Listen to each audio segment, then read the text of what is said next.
అంటే కాంగ్రెస్ టైంలో ఎట్లున్నాయంటే ఇంతకుముందు అన్ని పాత రోజులు గుర్తొచ్చినాయి మళ్ళీ. ఇంతకుముందు రెడ్డి పాలన అని ఎట్లయితే అంటారు మనం, సేమ్ ఆ పాత రోజులు గుర్తొచ్చినాయి మనకి. ఇంతకుముందు ఒక దగ్గరికి ఏదైనా అప్లికేషన్కి వెళ్ళినా ఏది వెళ్ళినా ఒక క్యూ సిస్టమ్ ఉంటుండే. అంటే ఇప్పుడు మళ్ళీ అవే రోజులు గుర్తొచ్చినాయి. లేకుంటే మేము ఇట్లా ఇప్పుడు ఏదన్నా అప్లికేషన్ చేయాలన్నా కానీ ఏదైనా మండల ఆఫీస్ కానీ ఏదన్నా పోతే ఇప్పుడు టక్కన అయిపోతుంది. ఇంతకుముందు ఈ కాంగ్రెస్ టైంలో ఇప్పుడు కాంగ్రెస్ వచ్చినాక తర్వాత ఇప్పుడు ఏమైందంటే మొత్తం పాత రోజులన్నీ మళ్ళీ గుర్తు చేసారు అందరికి పబ్లిక్. ఒక అదే మొత్తం పాత సిస్టమ్ వచ్చింది. ఇంత కేసీఆర్ టైంలో ఎంత స్పీడ్గా వర్క్ నడిచిండను ఈ టైంలో అంత నడుస్తలేదు.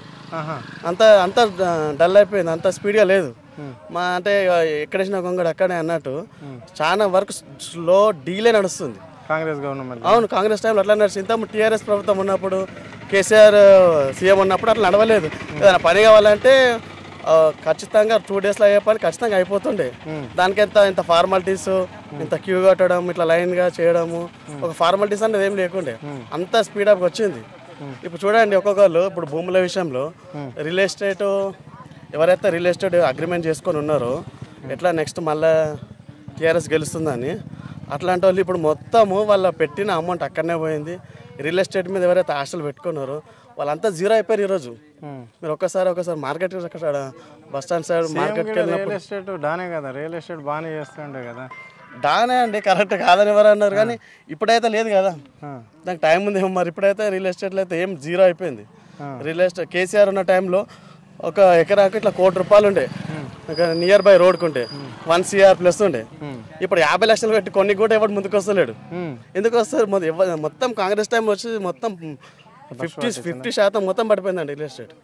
అంతా డెవలప్మెంట్. నిరుద్యోగుల పరిస్థితి ఏంది? నిరుద్యోగుల వృత్తి ఇస్తా అని చెప్పిండు రేవంత్ రెడ్డి, మరి ఇంతవరకు ఏం లేదు. నోటిఫికేషన్ జాబ్ క్యాలెండర్ మొన్న రిలీజ్ చేశారు. క్యాలెండర్ లాగా ఉందా? చూద్దాం ముందు ఇప్పుడు ఏమంటారు. వచ్చింది ఒక 6 months అయింది, 7 months అయింది ఉంటుంది. 9 months చూద్దాం ముందు చూద్దాము. ఇప్పుడైతే వచ్చింది, ఇప్పుడైతే ఒకటేసారి గవర్నమెంట్ మీద వ్యతిరేకత చెప్పలేము మనం. ముందు చూసి తర్వాత ఇది కూడా అట్లనే ఉందని ఒక సగం ఒక 2.5 years అయితే అరే ఇది కంప్లీట్గా ఇది కూడా అట్లనే ఉంది అని మనం చెప్పగలుగుతాం. ఇప్పుడు ఉంది కాబట్టి అవుతున్నాయి, అయిన వరకు అవుతున్నాయి, కాని వరకు అయితే కాలేవు. ఇప్పుడు ఫ్రీ కరెంట్ అన్న దగ్గర అసలు రానోళ్ళకి రాలేదు. ఒక ఊర్లో 40 మందికి ఇచ్చారు, మొత్తం ఊరందరికి ఇచ్చారని చెప్పారు కాంగ్రెస్ వాళ్ళంతా. ఏడొచ్చిందండి, ఎవరికి రాలేదు, అసలు రానేలేదు. మొత్తం ఊరు ఫ్రీ, ఒక 40 మందికి వస్తే ఊరందరికి వచ్చేది ఫ్రీ అని చెప్పారు. రాలేదు, ఎవరికి రాలేదు. ఫ్రీ కరెంట్ లేదు, ఏం లేదండి. మరి ఇది రైతు బంధు విషయం ఇంకా లేదు కదండి. రైతు బంధు విషయంలో కూడా మొత్తం పడలేదా? ఇంకా స్పష్టత లేదు. ఉన్న వరకు అయితే చేస్తున్న విషయం ఏంటి?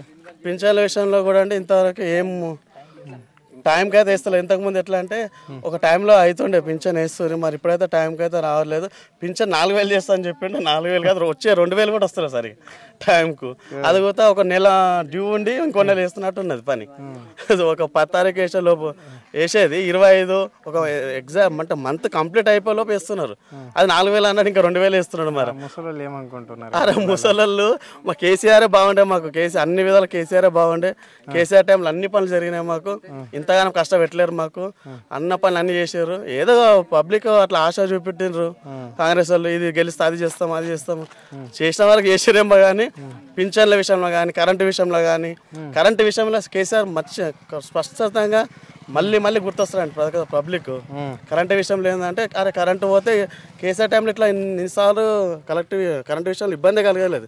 ఈ రోజుల్లో ఒక ఫంక్షన్ చేద్దామన్నప్పుడు, పెళ్లి ప్రోగ్రామ్ కానీ ఏదైనా పేరెంటాలు చేద్దామంటే కరెంటు పోతే మళ్ళీ ఎప్పుడు వస్తుందో కూడా గ్యారంటీ లేదు. జరిగినాయి అట్లా రీసెంట్గా ఎన్నో పెళ్లిళ్ళల్లో చాలా డిస్టర్బెన్స్ జరిగింది. కరెంటు విషయంలో మాత్రం చాలా డిస్టర్బెన్స్ జరిగింది. ఇదైతే కాంగ్రెస్ ఖచ్చితంగా పబ్లిక్ విధంగా మోసం చేసిందని చెప్పొచ్చు మనం.